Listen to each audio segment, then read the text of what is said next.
The Radical. Fundamental principles of freedom, rational self-interest, and individual rights. The Radical. Fundamental. This is the Yaron Brook Show.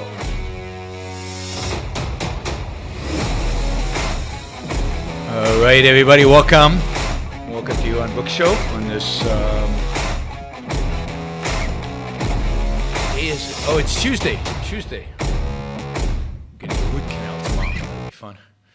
All right, today we are going to do something a little different. All right.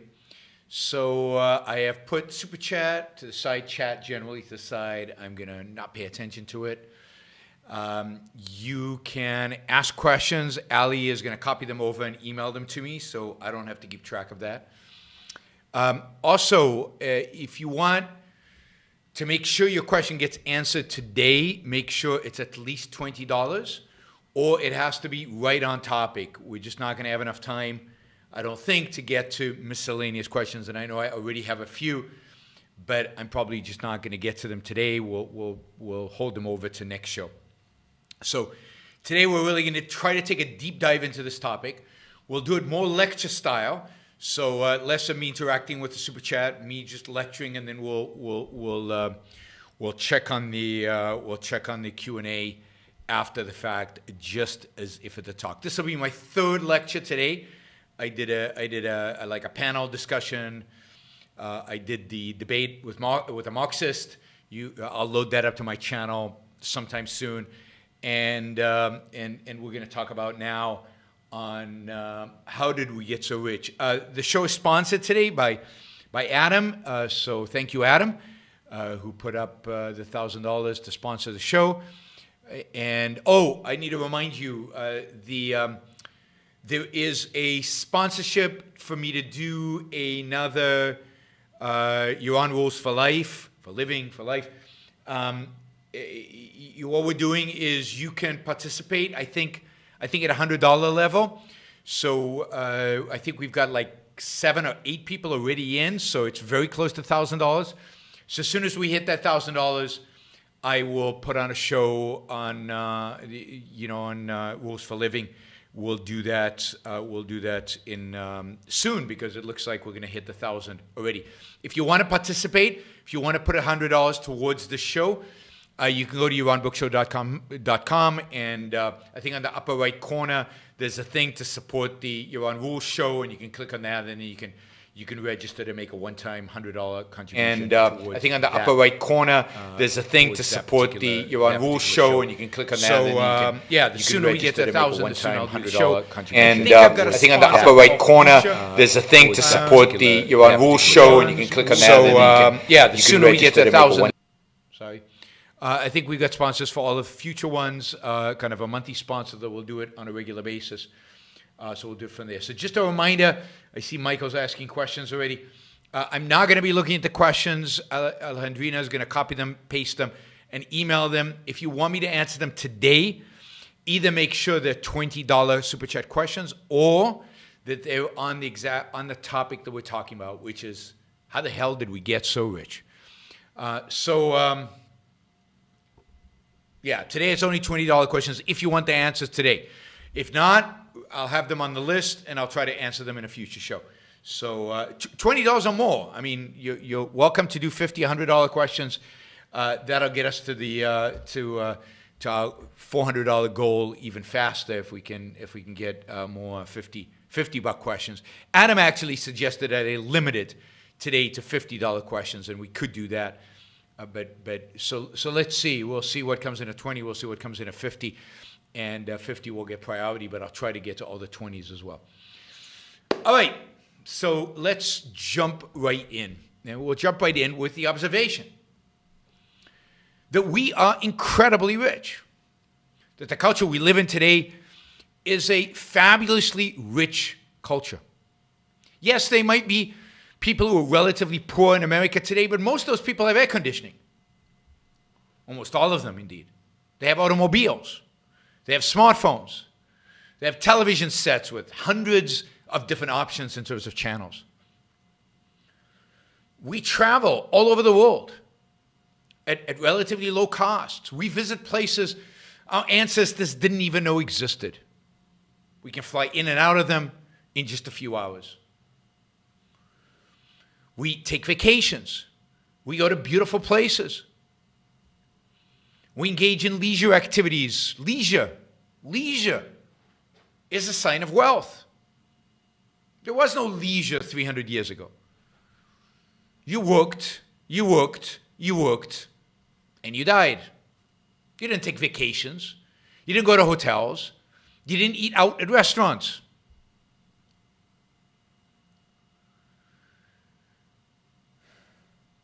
We are rich by every dimension. I mean, my iPhone has to enter into the conversation, right? I mean, think about what this thing is. It's like a science fiction tool. Who would have imagined you'd have in your pocket a computer more powerful than the computer that sent man to the moon? A camera, a digital camera, more powerful than pretty much any camera, better pictures than pretty much any camera from 20, 30, 40 years ago. That you can then put on pictures on the computer and then manipulate and do whatever you want with them. Flash on the camera, and then unlimited pictures. Some of you who are older, like me, will remember camera rolls, limited to 24, 36 pictures. You could take them, snap 36 pictures. You had to keep a bag full of camera rolls if you want to take more pictures. Then you'd have to send them to be developed, and half of them would turn out to be junk. And you trash them, and now you could take a gazillion pictures. Nobody cares. No limit. I mean, what's that worth?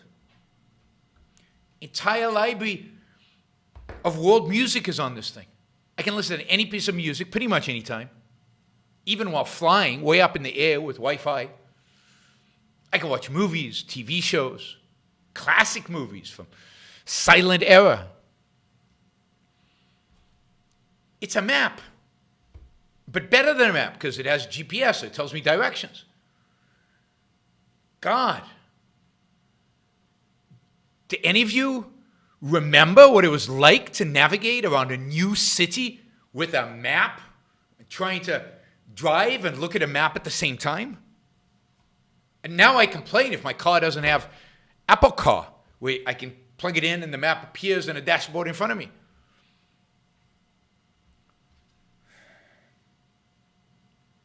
I can do spreadsheets. I can write. It's a typewriter.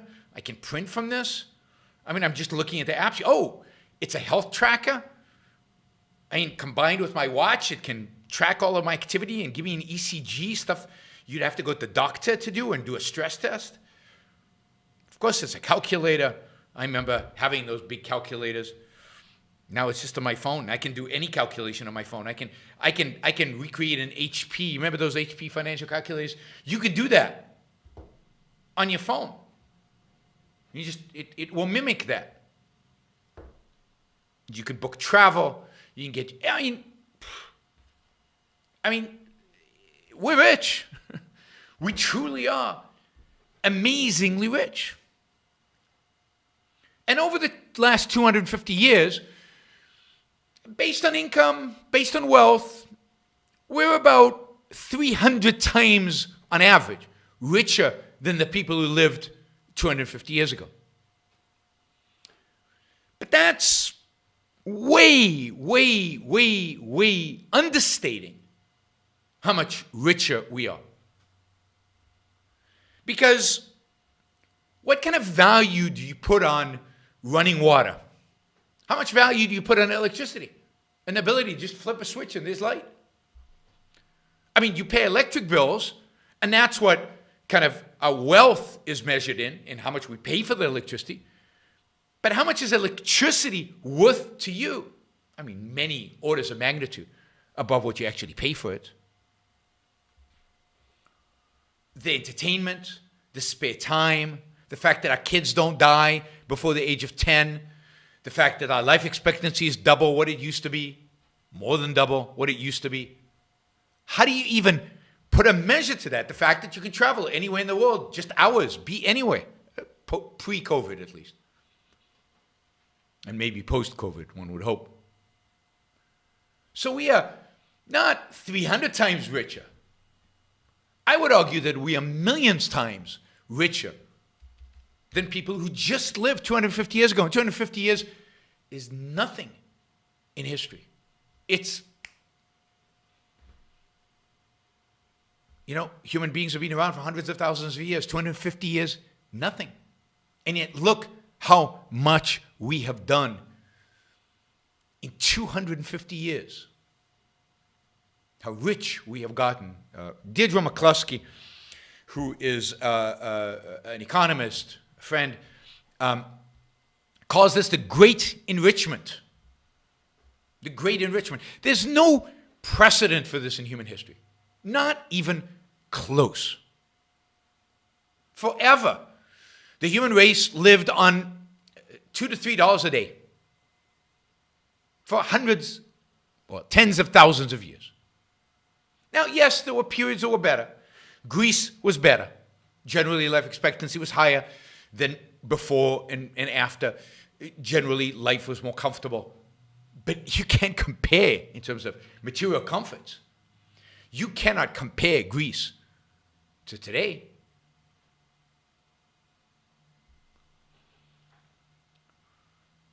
And yes, Rome was a little better.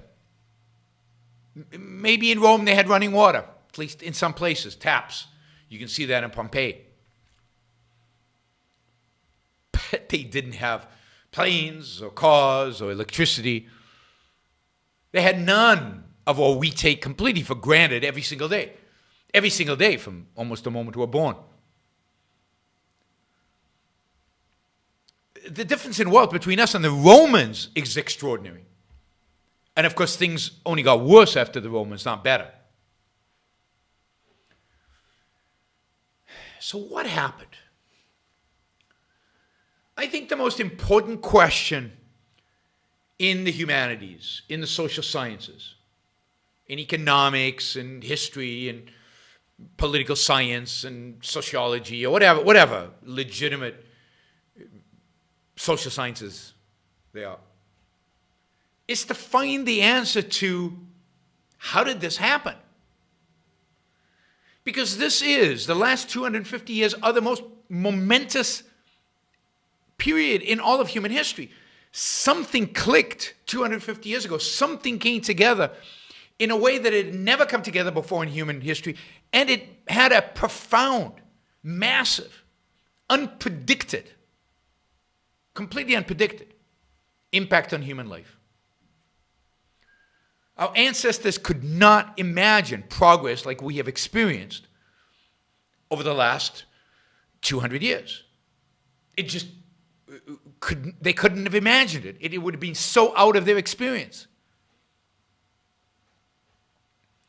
I mean, life expectancy in 1800 was under 40. Wealth was maybe a smidgen over. It wasn't $2 in Western Europe. In the United States, maybe it was $4 or $5. Horses were everywhere. Horse manure everywhere. Sewage everywhere. You know, we romanticize 1776, but it wasn't a very comfortable time to be alive. No flushing toilets. None of the things, again, we take for granted. And violence. Stephen Pinker has written about this. And we live in the most peaceful era, not only the richest era, but the most peaceful, at least if you take out government coercion, but government coercion was a lot worse in the 18th century, 17th century, 16th century.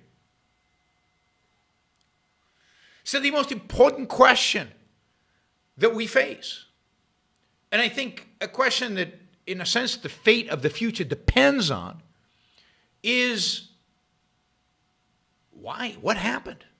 What is the cause of the Great Enrichment?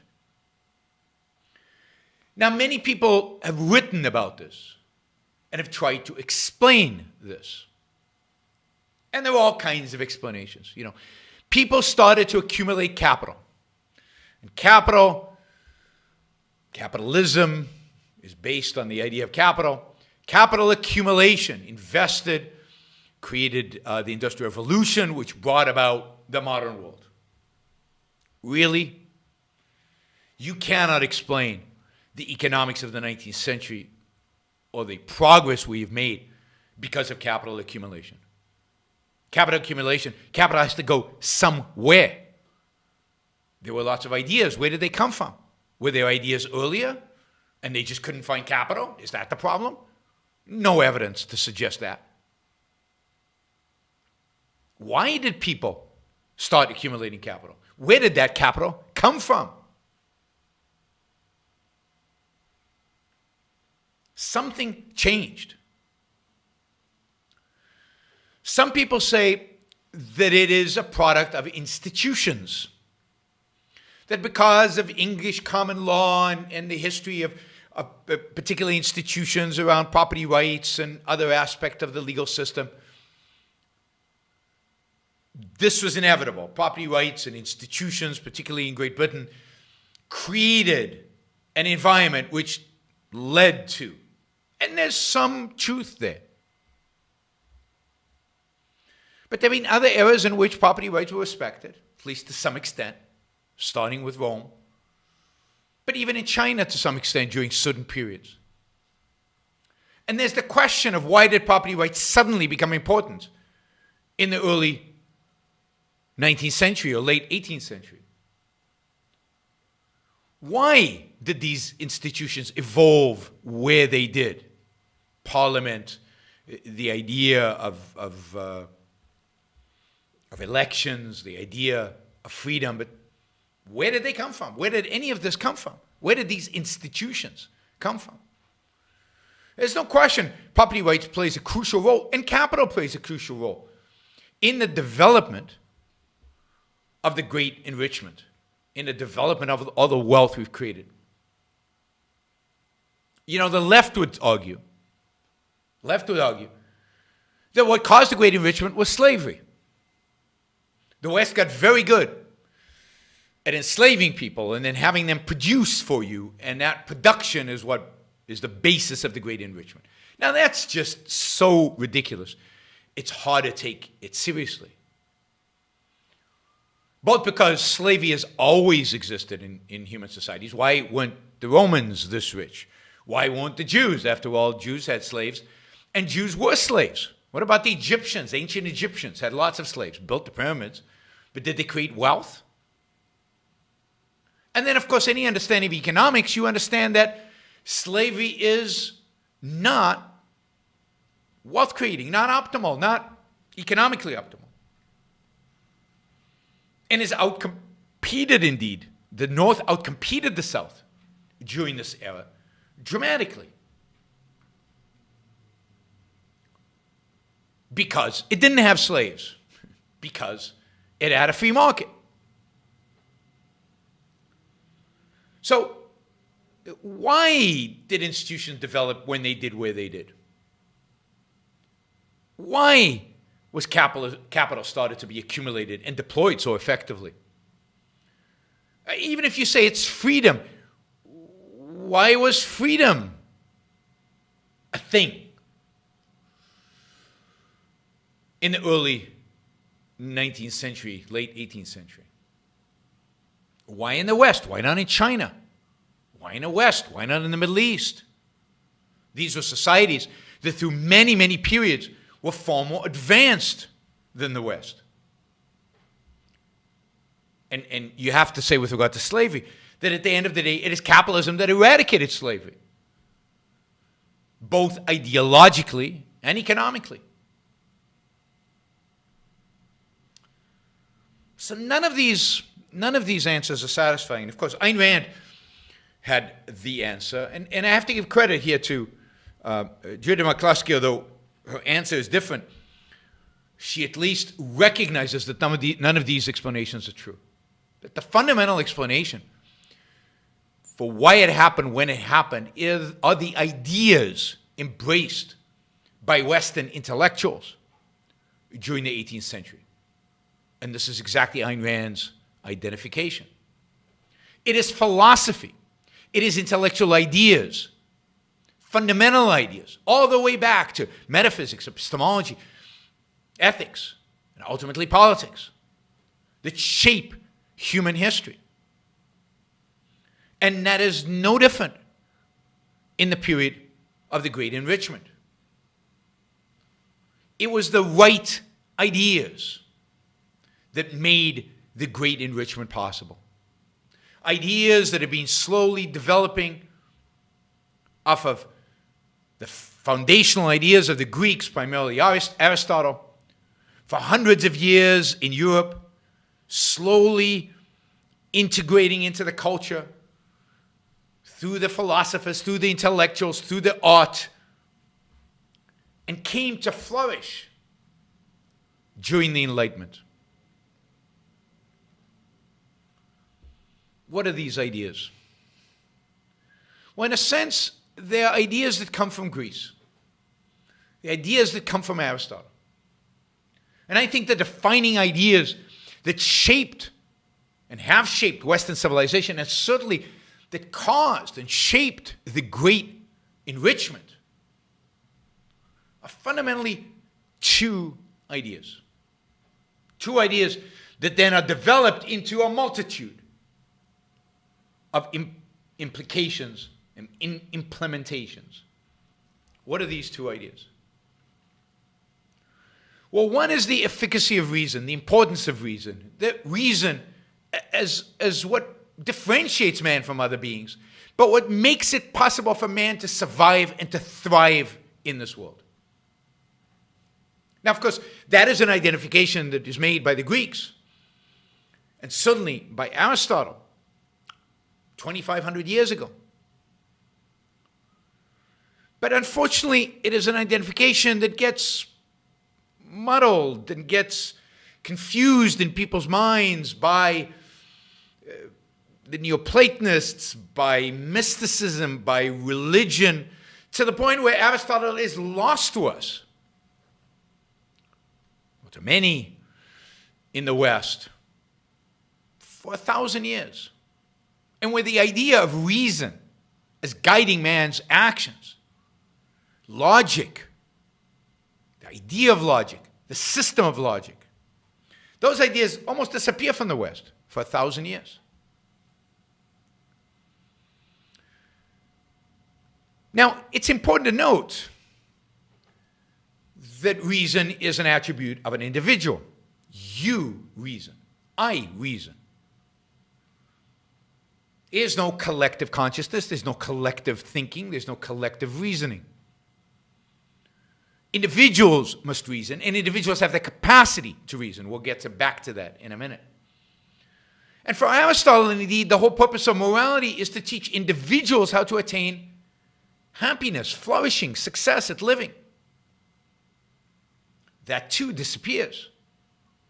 Western civilization is dominated, or the West, I shouldn't say Western civilization because much of it wasn't civilized. The West is dominated by the idea that the purpose of life is not your individual happiness.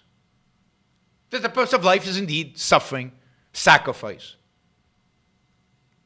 for some higher being or higher purpose or higher good. A belief that this world was insignificant, unimportant. The world of forms, the world of God, the world of perfection is somewhere else. Something to be attained by sacrificing in this world and attaining in the afterworld. Christianity is very Neoplatonist, very influenced by Plato.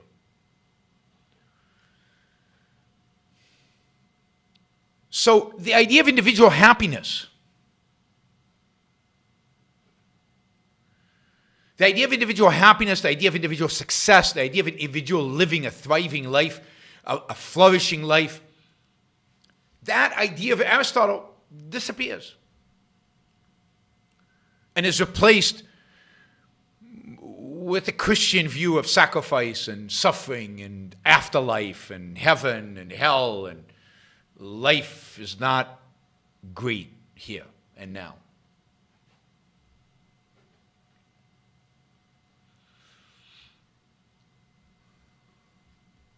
But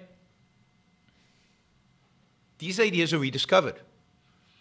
They're rediscovered by a variety of different thinkers through the ages, but the most important of those is Thomas Aquinas, who brings them in to the Catholic Church and brings reason, gives it credibility again and logic, and the idea of human happiness starts getting some credence. And the fact that this is in the Catholic Church now becomes somewhat of a cultural phenomenon, and so the culture starts absorbing these ideas. And what you get is a slow filtration of these ideas into the culture and a slow discovery of Greek culture and Greek ideas and Greek success and Greek beauty, which leads us to a Renaissance. A Renaissance of Greek civilization. A rediscovery of the greatness of Greece. A rediscovery of much of its philosophy, but a rediscovery of its art, a rediscovery of its sense of life, a rediscovery of its attitude towards man. You see that in art. You see that in Michelangelo's David. You see that in the individuality of Leonardo da Vinci's portraits. You see that in Raphael's paintings. We are now not just a mass of humanity. We are not here just to suffer and die. We're not here just to pine for an afterlife. We have personalities. We have lives. We have ambitions. We are, as human beings, able to achieve and succeed and do something with our lives. At least that is reflected, I think, in some of the art. Certainly in the more heroic art of the period.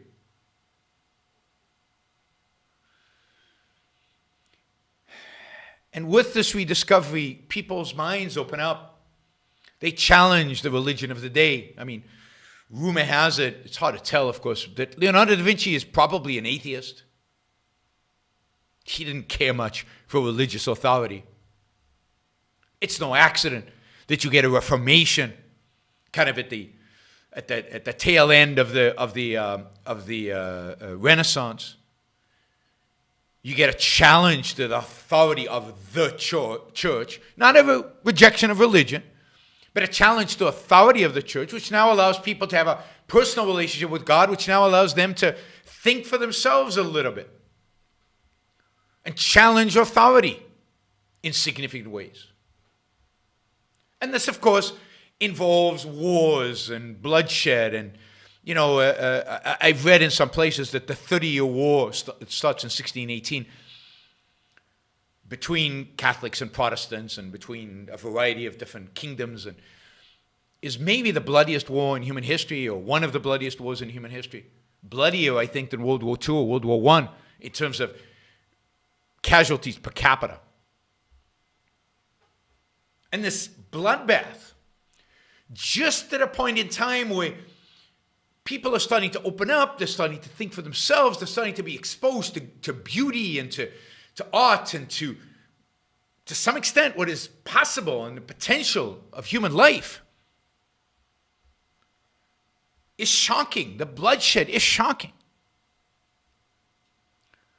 And the intellectuals of the time are drawn to build on all these past thinking, to build on Aristotle and the thinkers of the Renaissance, and to build something new, because the bloodshed is unthinkable.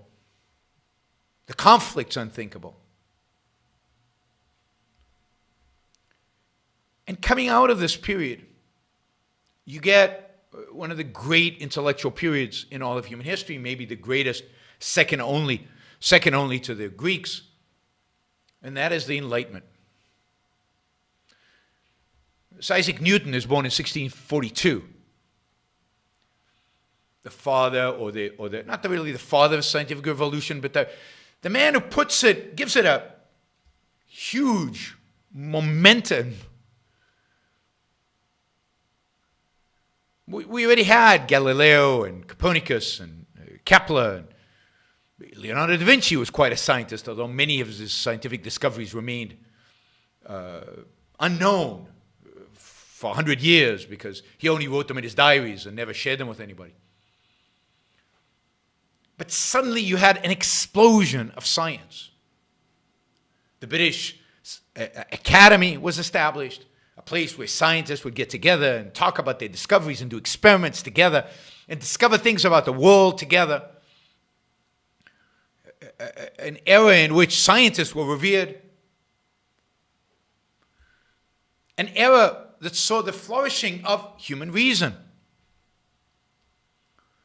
And then philosophers who started to appreciate the role of reason, the importance of the role of reason, started to understand that reason intellectually, to some extent we'd be living it, but now intellectually a foundation started to be built, a weak foundation, not a great foundation, but something.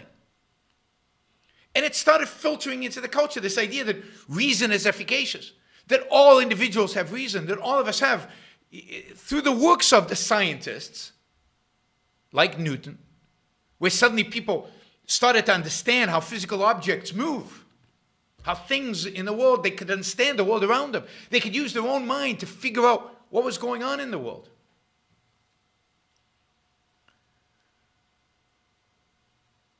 And they started to think, well, if I can understand these physical things, if I can understand physical reality, if I can be taught by Newton, if I can understand Newton's ideas, if I can understand how the world works, wow, then why can't I make my own choices? Why do I need to bow down before kings? Why do I need to succumb to traditions? Why do I need to do things just because somebody says so? Because an authority dictates it. Whether that authority is God, or whether that authority is a king, or whether that authority is my neighbor, why do I have to do it? If I can understand the laws of physics, surely I can choose my own profession. Remember, people didn't.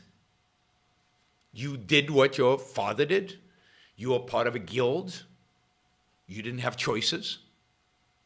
You know why Leonardo, I think I've told this story, but you know why Leonardo da Vinci could be an artist, an inventor, multiple professions all at once and do pretty much what he wanted to do? It was because he was a bastard and therefore didn't qualify to any of the guilds, wasn't assigned a profession. His great luck was that he was a bastard and therefore could do what he wanted, could be productive in ways that he saw fit, had real choices. If he'd been born, quote, legitimately, then he would have been a, what do you call it? Anyway, the profession evades me, but nothing significant, put it that way. That's Leonardo da Vinci. People started to question that. If I have the capacity to figure out or to understand how the world works, I should be able to choose my own profession. I should be able to choose who to marry, who to love, who to live with. I should be able to choose where to live. I should be able to choose how to use my money. I should be able to apply my ideas free without asking for permission. Why do I need permission to start a business? Why do I need permission from a king or from a council or from anybody to invent something? Remember, before the late 18th century, you needed permission to do almost anything. Individuals were not free. Individuals couldn't innovate. They needed permission. Somebody had to approve.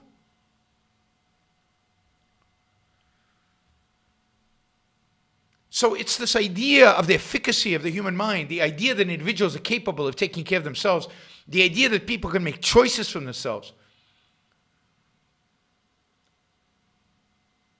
That idea is crucial to the development of a great enrichment. And then, of course, there's the idea that human happiness should be the goal of life. Again, an Aristotelian idea.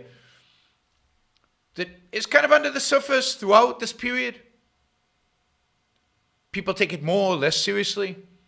They try to combine it with the Christian virtues and the Christian duties and the Christian obligations. And again, to some extent, not fully, not in the way Ayn Rand ultimately does it.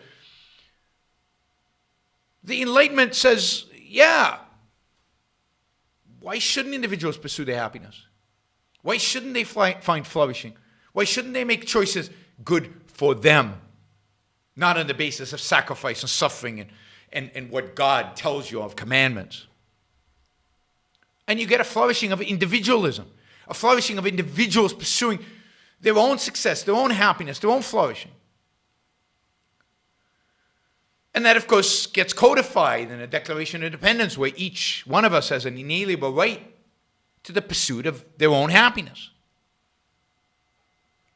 So this idea of individuals being important and individual happiness being important, and the means for that is reason. Those are the ideas that make the great enrichment possible. They're the ideas that change the culture dramatically. The culture suddenly becomes a culture that is pro-choices, pro-change, pro-innovation, pro-wealth, pro-businessmen to some extent. I mean, particularly in Britain and the United States. It's a culture that gets excited about wealth creation, excited about technology, about new inventions, excited about the potential for human life. Yeah, I mean, if you want to take away from the 19th century Dickens as your only source, you won't get that. But you can't just read Dickens. If you read what was going on, how people were living, what they were doing, the mass migration that was happening from the farm, from the countryside, to the cities, to become more productive. Yes, you could then tell the stories, Dickens stories about how awful life was in the cities, but people chose to do it because it was better, as bad as it might have been to a modern eye. It was better than anything else they had.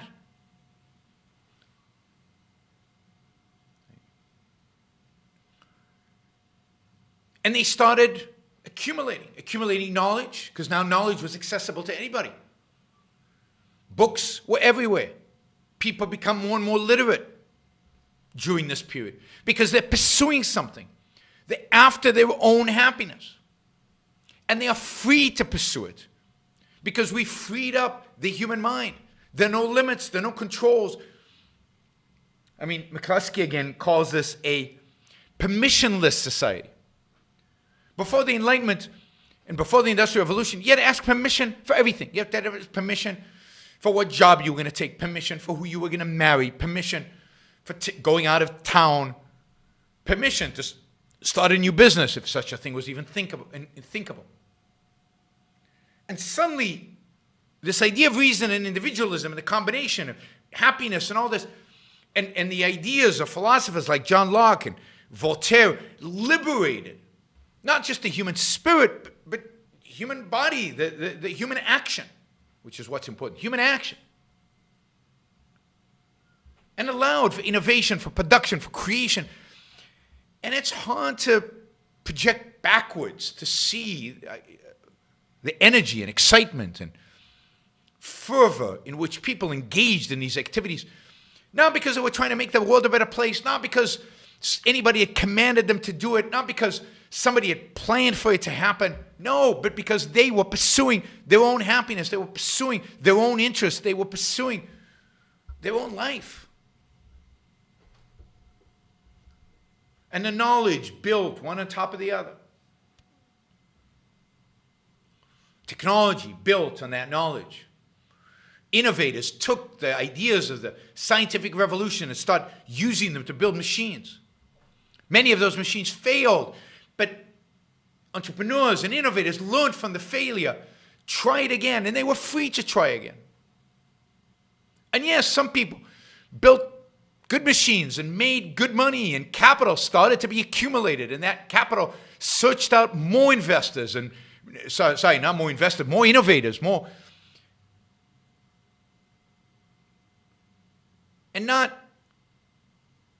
just theoretical ideas, but practical ideas. I mean, in the early part of the 17th century, they were already working on a steam engine that would draw water out of coal mines. And it was a clunky, terrible machine that barely worked. But it was the first such machine. And then they only got better. And they only got more efficient. And then the whole idea of machine expanded to cover almost all human activities. And today we're on the verge of the era of robots and so-called artificial intelligence, which would guide them. We're on the verge of wealth again, unimaginable to people just 150, 200 years ago. But this is accumulation of knowledge, learning from failure, and talking to one another, communicating with one another. You can trace economic growth correlates with the development of communications. Whether it's the railroad and the speed that provided for communications, whether it's then the telegraph, whether it's then phones, and ultimately today with the internet. The more we can communicate, the more we can share ideas, the more we can build one on top of the other's knowledge.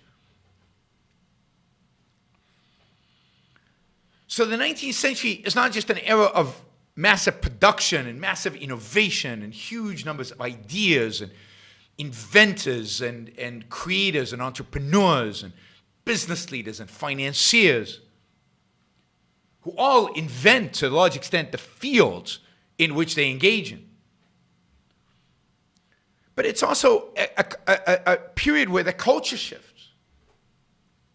You know, in Shakespeare, businessmen, wealth, I mean, there are no businessmen. I mean, the only close thing we come to a businessman is in The Merchant of Venice. And then they're not treated very well. Yeah, there's some aspects of early finance, but it's viewed as low. But once you get into even Jane Austen, in the early part of the 19th century, you already see a shift in attitude towards wealth, towards success, even towards business, commercial activities. People become aspirational. People aspire towards wealth. And they realize that the way to create wealth is through business, through trade, through production.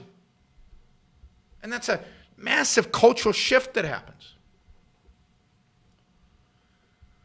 That unfortunately is not reflected enough in the arts.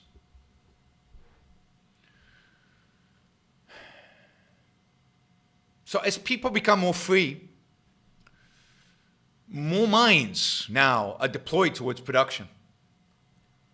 Fewer are constrained by tradition, fewer are constrained by authority, fewer are constrained by geography. People move to where the jobs are. People move to where they can build companies, where they can become entrepreneurs. People are not constrained to a piece of land that they have to farm in order to feed themselves. They can go out there and build something that then can feed themselves 100 times better than any farm could do. Division of labor, which is a consequence of freedom, makes production more efficient. As people become richer, they have more time to think, to create, to invent, to innovate, to produce, to invest. But money, wealth, buys you time. Time to pursue your values.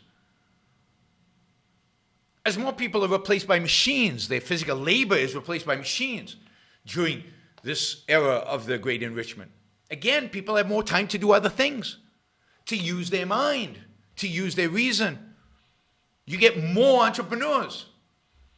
They get kicked out of the factories, and now they have to create their own income. They have to create new businesses, create new ideas. Technology always results in more jobs, more work. Why? Because the people who lose their jobs, and many people lose their jobs to technology, go out there and invent other things, other services, other businesses, other products. And that's because we're shifting throughout the 19th century and 20th century.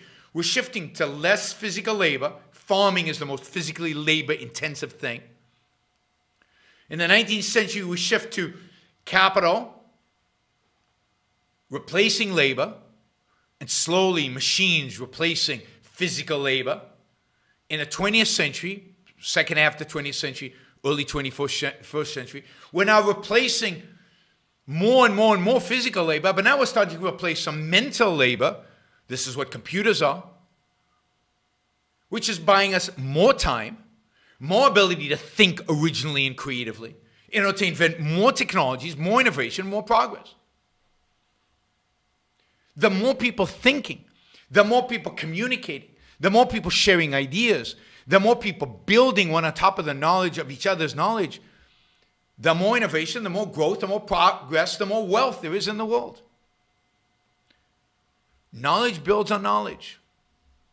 You see that at the Renaissance, in the beginning of the Renaissance, building on Aristotle, building on Greek mathematicians and scientists, building even on Arab mathematicians and scientists, and integrating and building and integrating and learning. And it's an endless process with no limits. And the potential today is unimaginable, even I think to us today. What are going to be the effects of robots replacing all physical labor, computers and artificial intelligence replacing a bunch of mental labor, freeing us up to be more creative, of biotechnology eliminating diseases and making us live longer, eradicating genetic issues we might have. It truly is unbelievable what lies ahead of us if we understand what lies behind us, if we understand where we came from, if we understand the causes of progress, the causes of enrichment, the causes of success. So again, what success requires, what the Enlightenment discovered, building upon the knowledge developed in Greece and in the Renaissance and leading up, is the power of reason and the importance of the individual and the moral sanctity of the individual and his pursuit of his own happiness. Those ideas that then filtered into the culture through science, through philosophy, and through art, changed the world, changed people's attitudes. And they changed them in the West first, but over the last 50 years, 40 years, we've seen the same thing happen in Asia. By them trying to mimic the West, they've implicitly adopted the ideas of individualism, even though they try to reject it. They've implicitly adopted the idea of reason, the efficaciousness of reason and science and engineering, even though the rulers and the leaders would like to reject it. When you go to Asia, you see people behaving like individualists, dressing the way they want to dress, eating what they want to eat, consuming what they want to consume, behaving. They don't look like the monolithic automatons of communism or authoritarianism or 300 years ago, basically everywhere in the world. These ideas of reason and individualism now are capturing the imagination of the entire world. And yet we know they're under attack. We know they've been under attack since the beginning. They've been under attack since the Enlightenment. They've been under attack by Rousseau and Kant and all of the people who came after them. And the only defender these ideas have had real defender, philosophical defender, ideological defender that these ideas have had. They've had defenders in economics, but not in the core fields of metaphysics and epistemology and ethics and politics. The only defender these ideas have had is Ayn Rand. So Rand is our hope for the future. Rand's philosophy is the basis for the next phase of a great enrichment, for the next phase of human progress, for the next phase of human success. Rand grounds the Enlightenment's ideas in a proper, logical, consistent, systematic philosophical framework that should be an inspiration to the world today. And indeed, I believe will be an inspiration for the world today and or of the future, and will lead us to wealth and progress and lifespans that, again, are hard for us to imagine today. So I think we have an answer to maybe the biggest question that the humanities face. A lot more work needs to be done to flesh this out. And I encourage historians and economists to build on the work that's already been done, philosophers, or even people who are interested in art and interested in the history of art and culture, to delve deeper into that period from the Renaissance to the end of the 19th century, particularly in Europe, to examine what actually happened. I think it's fascinating, I think it's interesting, and I think we'll learn a lot about what we need to do for the future. Thanks, everybody. I know this has been a little different than usual. Hopefully you enjoyed it. Thank you, Adam, for inspiring to do it, inspiring me to do it. Alejandrina, I don't know if you've sent me the email with the Super Chat questions. For those of you who came in late, a little, we did it a little differently today, more like a lecture, and then we'll do some Q&As, Ali. If you can send me another email with any questions after these, that came in after these, and then I'll be caught up, and then I'll be able to follow from there. Let's see. Okay, let's look at these questions. Let's see what we have. Let me close this. Okay. So thank you, Troy. That is amazing. Troy just gave 500 Australian dollars, basically for the Rules of Life show that I did, number 2.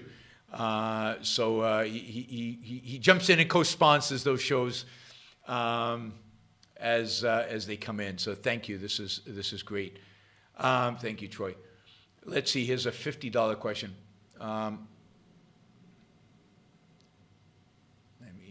One second. Let me just do this. Put that there. Move this here. And we've also got this. Okay, what do you make of the argument that hardworking people are just born with those genes? It isn't something to take pride in. Just like being born left-handed, we are all born with different energy levels. Ergo, most of your success is biological luck. I take it to be an insult and again, a completely lack of understanding of what makes us human. What makes us hardworking is not the genes we're born with. What makes us hardworking is the choice to be hardworking. All of us have the sense in which we could choose not to. We could choose not to think. We could choose not to be focused. We could choose not to engage with the world. And yet some of us focus our minds, get engaged, and go out there and do what's necessary. People are not hardwired to have particular ideas. And people can change. I know people who are lazy and then change their values and become hardworking. If it's hardwired, how does that happen? I know people that start out hardworking and get discouraged in life and then make the choice, it's not worth it. I'm going to stop. I mean, in a sense, I remember making that choice about school, right? I was hardworking. I'd get decent grades, but I didn't see the point. And at some point I decided, I'm just going to cruise in school. I made a choice not to be hardworking. And then later on, I made choices in some jobs to be hardworking, but not in everything. The classes at the university where I wasn't hardworking, the classes that I was hardworking. And you can actually make those choices. You can introspect about yourself making those choices. Which is, and the fact that people can change, the fact that people do change, is, I think, evidence of the fact that this is nonsensical. That the idea of determinism, the idea we determine at birth in some way, has any validity or any explanatory power. It's just not true. All right, thank you. I think that was Michael. Yeah, Michael. Let's see. Whoops, what did I just do? Why did I close that window? I didn't mean to close that window. One second, guys. Using a different system today. Ellie. Whoops. I think I deleted that.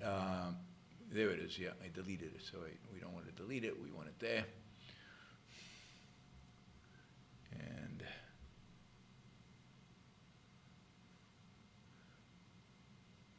no, I can't. Where is it? All right. Where's that first set of questions? It disappeared on me, Ali. Question number 2. Okay, maybe, Ali, you can resend me the first batch of questions. I don't know what happened to it. I somehow went from deleting it to really deleting it, where it's gone completely. Second question, also for $50, Ada makes the point, we become so rich and productive that even the non-productive people have become rich. Yes. In fact, we're so rich that the non-productive often forget that until the 19th century, if you didn't produce, you'd be dead. This works under the producer shrugs. This works until the producer shrugs. Yes, and it's, whoa, what happened? I keep doing this. Oh, wait.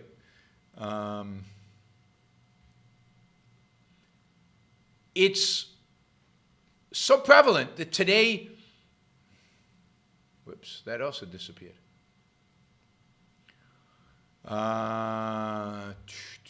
Sorry, guys. Technical problems with these emails. I'm not sure what exactly I'm doing to them, but they are... They're not there, and they're gone from the junk folder. All right, Ali, I need you to send me the emails for both of them. Send me another email with both questions, if Ali is still out there, if she can do that. It's got to the point where people say things like, why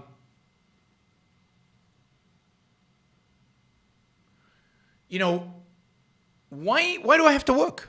I got this at the University of Texas when I was doing a debate, and the guy says, I don't want to work. Why can't I just get paid to do my hobbies? Why can't the government just pay me to do my hobbies?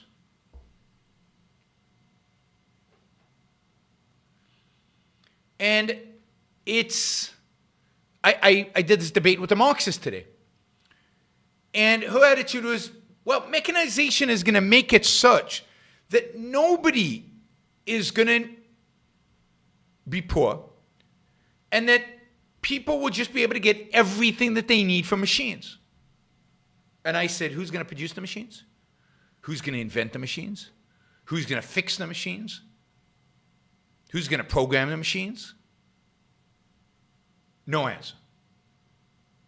And why should some people just get stuff from the machines, and the people who actually make the machines and produce the machines and create the machines not get anything from them? No answer. I've talked about this in the past. It's this, I call it the Garden of Eden mentality. It's as if there's, the Garden of Eden mentality is this mentality that says, the ideal is just hanging around and not thinking, not producing, not making, not building, not having to do anything. Food and everything you need just falls in your lap. It's just there. It just shows up. And that's somehow an ideal. That's somehow what we strive for. We all want to go back to the Garden of Eden.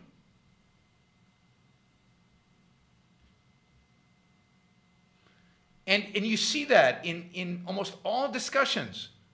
There's this, this is the danger of religion. It really is entrenched.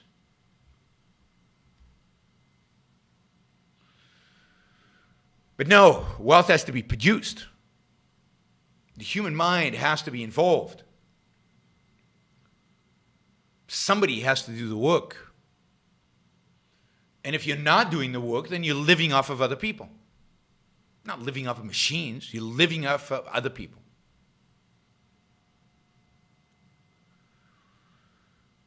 Let's see. So that was, I think, all the $50 questions. Let's do some $20 ones. In a way, is the culture changing for the better in the orientation most people have today towards Elon Musk? A positive and heroic view rather than a desire to tear him down. I mean, we've always had a little bit of that. Suddenly, I don't think people wanted to tear down Steve Jobs. There've always been certain businessmen that achieved kind of cult status, and that was good. I think Elon Musk is admired because he's so weird. Not necessarily because he's super productive. Remember, Tesla is to a large extent a government car, government-subsidized car. Not because he's brilliant, not because he has great ideas and great companies. How many people know about his boring company, the one that bores holes in the ground?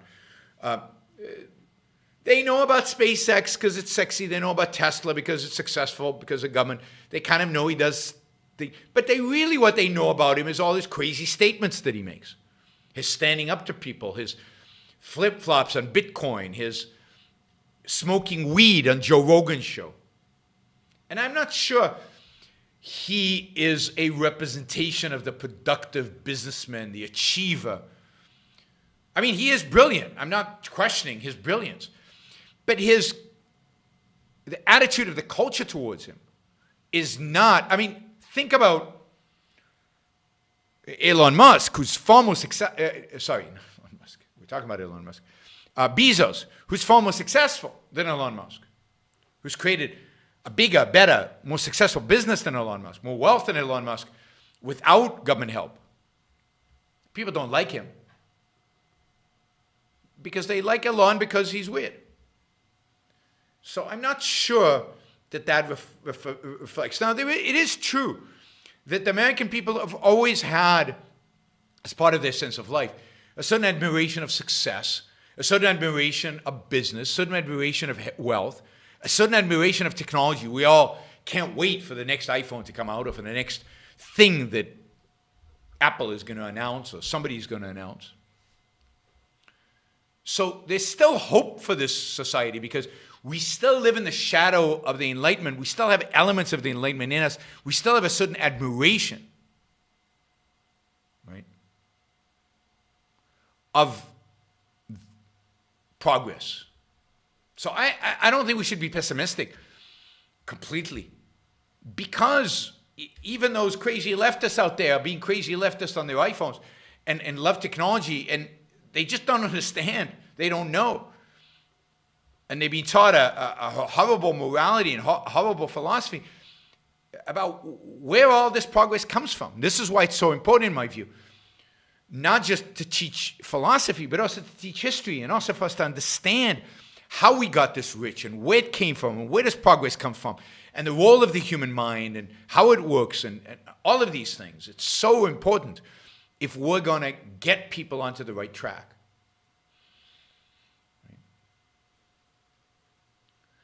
Why, despite our advances, do people so hell-bent on following illiberal trains of thought?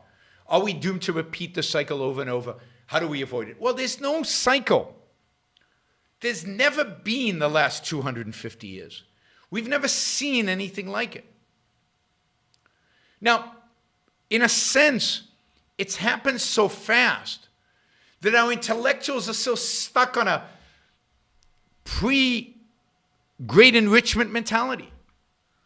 I mean, most intellectuals don't understand win-win. They don't understand the trader principle. They don't understand where all this wealth has come from. I mean, most of them just, you can see this with the Marxist I talked to today. Wealth just appears. Robots just appear. Oh, yeah, capitalism did it, but the workers really did it. But the workers don't know how to create wealth. The workers do nothing. They do what they're told to a large extent. There's no appreciation of the role of the mind. There's no appreciation of the role of the individual. There's no appreciation of the role of the entrepreneur. There's no appreciation of the role of the innovator. Because we're corrupted still by a Christian and post-Enlightenment philosophy that views the individual as insignificant and the collective as everything, and views reason as unimportant, mysticism of a variety of different forms as what's significant. And that's true of the communists, and it's true of the fascists, and it's true of the new right and the new left, and the centrists. All of them are the same. I mean, obviously the people out there are worse. And none of them have learned where we came from. None of them know the history. None of them understand the history. And this is the fault, 100% the fault of the intellectuals. Our teachers have not taught us where our wealth comes from. Our teachers have not taught us what our wealth requires. Our teachers have not taught us the causes of the great enrichment. So where are we supposed to get this knowledge from? I mean, most people. So the culture is a product of what our teachers teach us. We can't know what we can't know. I mean, unless we're very, very self-motivated and discover the truth for ourselves. So I'm enthusiastic about the fact that there are a lot of people right now studying progress. That there are books by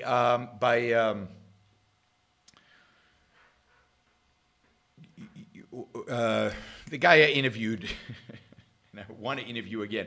You know, so there are these books by Deirdre McCluskey. There's these books on innovation. There's books on open societies and how progress happens. There are more and more and more books. Matt Ridley, geez. You think I know Matt Ridley's name, and Norberg, and so many others that are finally doing the work that intellectuals need to be working. Now, there are too few of them, and it's not going into, but we're trying to get it into the culture, trying to get it visible to people, trying to get as much of these ideas out there. And then, of course, there's Ayn Rand, who gives all of it philosophical context, philosophical foundation, philosophical meaning, and provides a moral foundation for it and gives human beings meaning, moral meanings for their life. So all of this is young. As I said, 250 years of the Great Enrichment is like that in human history. And what our intellectuals need to do is catch up with the progress, catch up with our quality and standard of living, catch up with what's caused all this, catch up with the ideas of the Enlightenment and improve upon them, which Ayn Rand has already done, so catch up on Ayn Rand.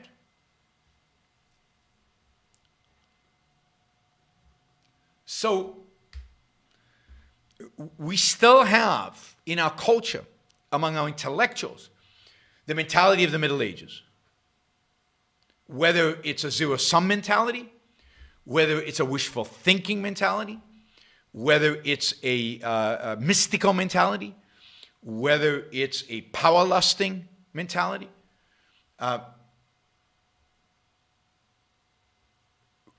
They have not embraced reason fully, our intellectuals. They have not caught up to what reason can achieve. It's right in front of their eyes. Shouldn't be, and is not that hard. But they have blinded themselves by their philosophy, by what they think the scientific method is, by what they think is going on in the world around them, and by their morality, the morality of altruism, as we've talked about many, many times on this show, cripples the mind to see reality as it is. I saw a recent debate between socialists and capitalists. Seems like socialists separate freedom into personal and economic freedom. Can they be separated? Are they mutually required? How is the difference from Rand's definition? No, freedom is freedom. There's no difference between social freedom and economic freedom. I mean, there is in a sense that the different realms of human activity. But if you're not free in one, you're not completely free in the other. What does it mean to have personal freedom? To do what? To sleep with whoever we want? In whose bed? Is the bed private property? If that's economic freedom. If you give away the economic freedom, then is there a bed to sleep in? Both our personal decisions and our economic decisions are made by our mind. And you can't separate them. It is a form of mind-body dichotomy where economics is an issue of body, personal is an issue of the mind, and leftists who tend to be materialists, Marxists who tend to be materialists, care about, what do they care about? They care about the material. Because they're materialists, they care about the body.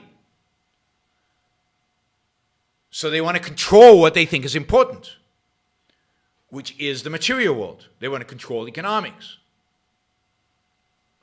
And when it comes to your ideas and your kind of choices, personal choices, those are important. So do what you want. The conservatives think that your personal choices are everything. So they want to control that. And since material world doesn't matter, then you can be free to do that, do what you want, we don't care. It's all sinful anyway. Material world is all sinful, so what difference does it make? So freedom is,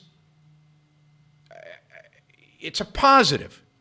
It's the conditions, freedom are the conditions under which human beings can pursue their rational values, pursue their happiness, pursue the ideas and the actions necessary for them to achieve success. And the flip side of that is, what are those conditions? Those conditions are a respect for the individual's freedom of action and a rejection of coercion in all its forms. Rejection of coercion in all its forms. That's what freedom means. And that applies to personal, and that applies to economic, that applies to all human values. And there is no difference.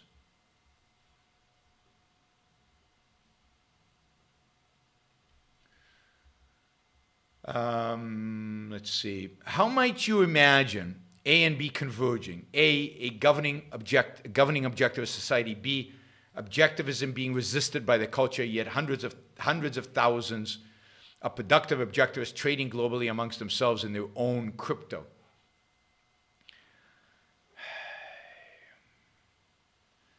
I mean, I don't know why objectivists would choose to only trade among themselves. But look, in order to get a governing objectivist society, we're going to have to go through a phase where there are going to be hundreds of thousands of productive objectivists around the world who are engaged with each other, who are trading with each other because they see value in other objectivists, who are supporting one another, helping educate one another, helping and starting businesses together and just engaged in commercial activities with one another because it's a good thing. Whether they're trading in crypto or in anything else, I don't know. Maybe they're doing it in crypto so the rest of the world can't see. But that is one leads to the other. We first have to have hundreds of thousands of objectivists. They have to be networked. They have to be communicating. They have to be innovative. They have to be successful. They have to be successful in all kinds of fields to the point where the culture starts looking at them and saying, whoa, What makes them successful? And that is what will bring about a society that is dominated by objectivists. It's individual objectivists being successful in networking on a large scale with other successful objectivists. And when that gets to a certain mass, when that gets to a certain tipping point, society will become objectivist.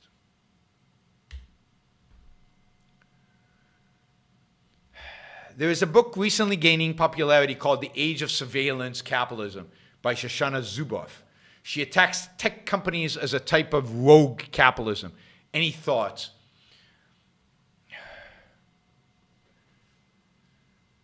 Yeah, I mean, I have a lot of thoughts about this. But look, we don't live under capitalism.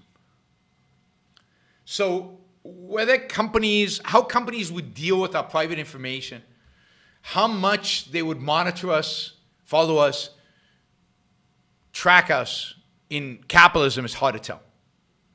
How the legal system would treat your personal information is probably different than the way the legal system treats your personal information today. We don't have a legal system that is pro-capitalist.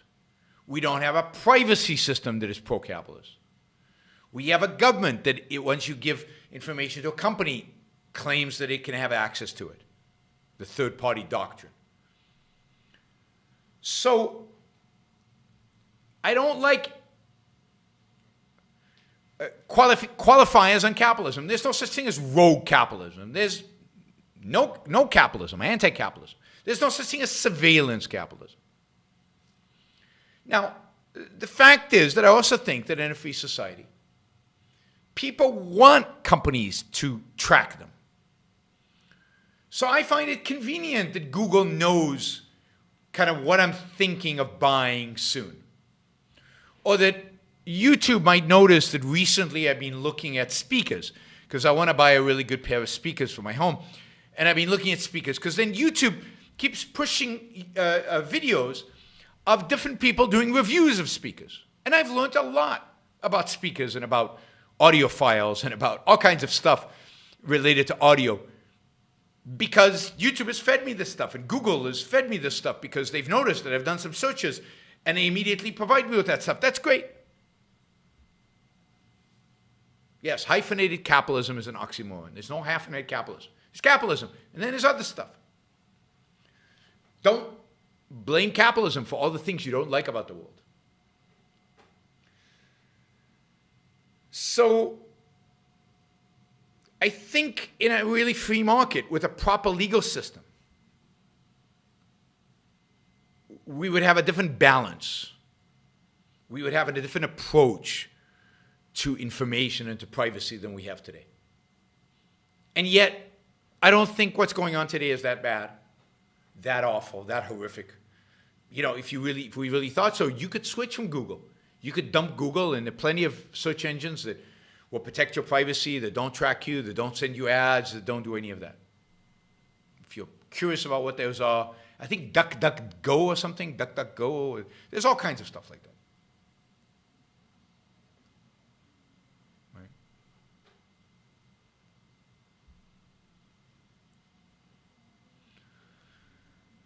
All right.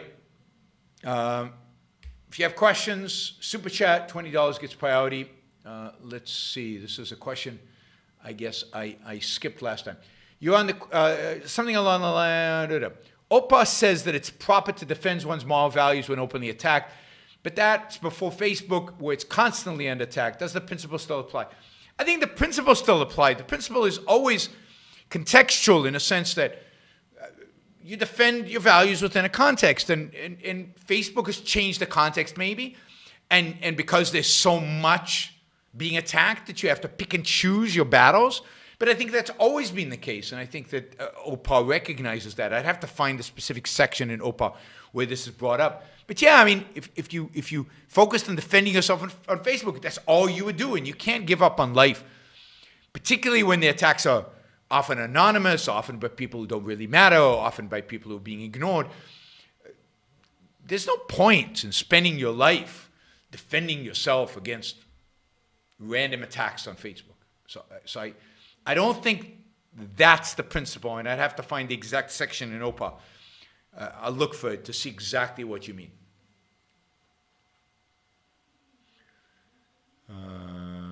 Let's see. All right. Do intellectuals hate self-interest so much they're willing to watch the wood burn?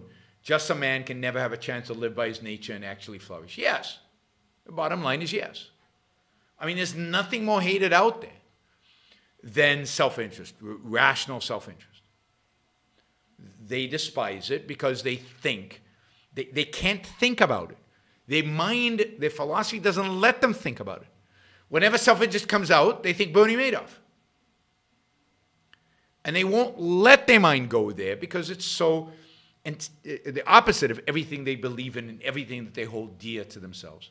They would have to question too much of their belief system to really, really think about self-interest.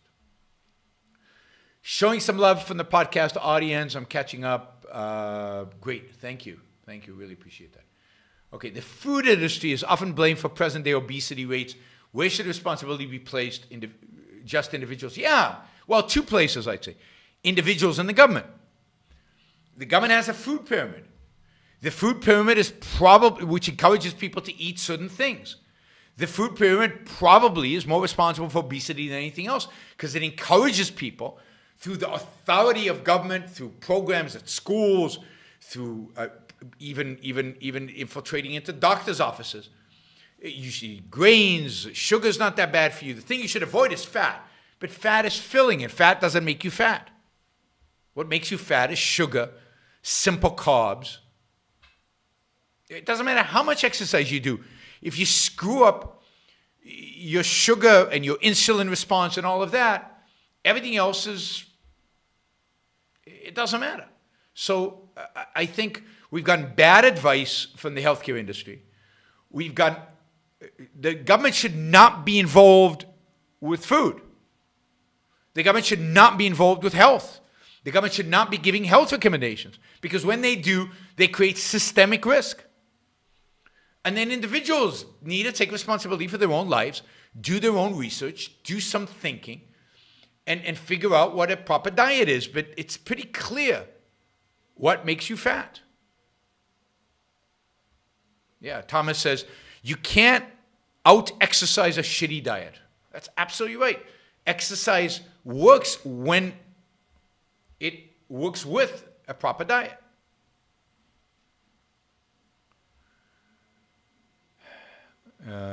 Capitalist Nick says, Ashley Frawley was very non-philosophical today.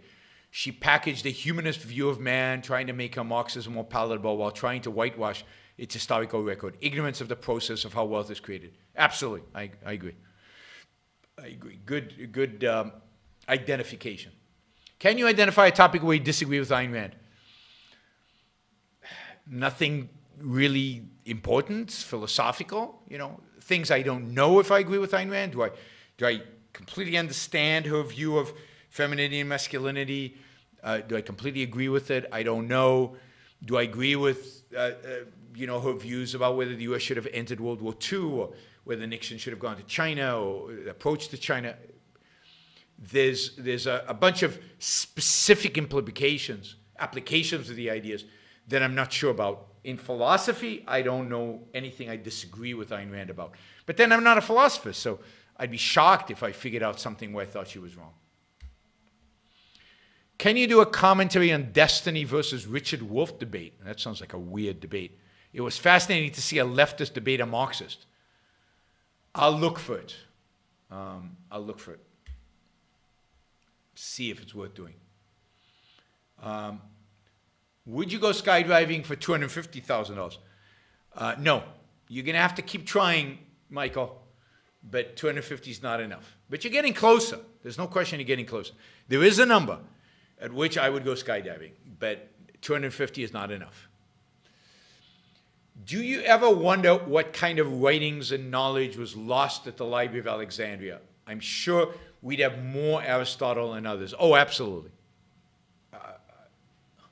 One of the great sins of humanity, and a sin that Christianity bears at least some responsibility for, is the burning of the Library of Alexandria. The amount of knowledge lost is astounding.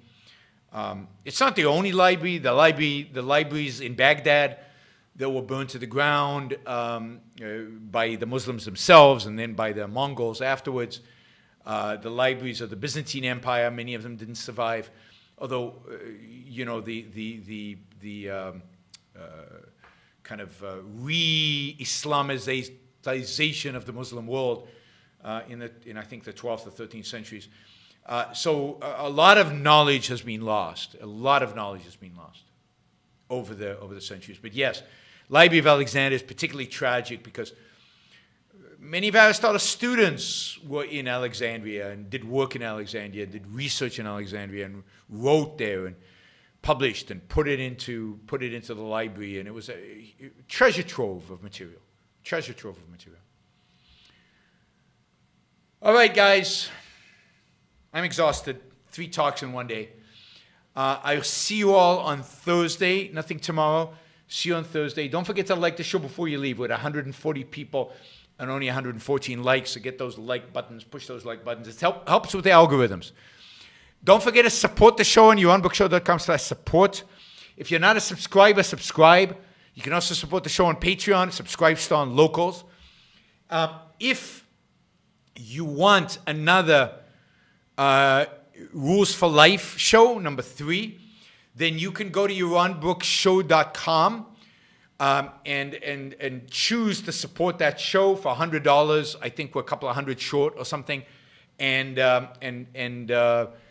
it there. And as soon as we get to 1,000, we'll do another show like that.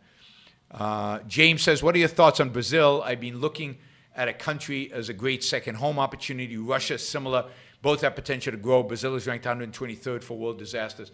Russia would be one of the last countries on my list. I think Russia is a terrible place because of their culture, because of the authoritarian regime. It's a country that you have to be careful not to get screwed left and right, and it's a culture where the government could take everything from you, and it's a culture that's very mystical. Ayn Rand did not like Russian culture, and I think she was right. Brazil, I love Brazil. I love Brazil as a country. I love Rio de Janeiro as a city, but it's a violent. Violence is quite high in Brazil. It's very unstable in that sense. It's very corrupt. It's relatively poor. You'd really have to figure out where you want to live in Brazil and what you're going to do in Brazil. I would stay away from Russia. Brazil is something to look at, but you have to have a pretty good idea of where you're going to be there, how you're going to take care of yourself, what kind of job you're going to have, what kind of how you're going to protect your wealth over there. All right, everybody. I will see you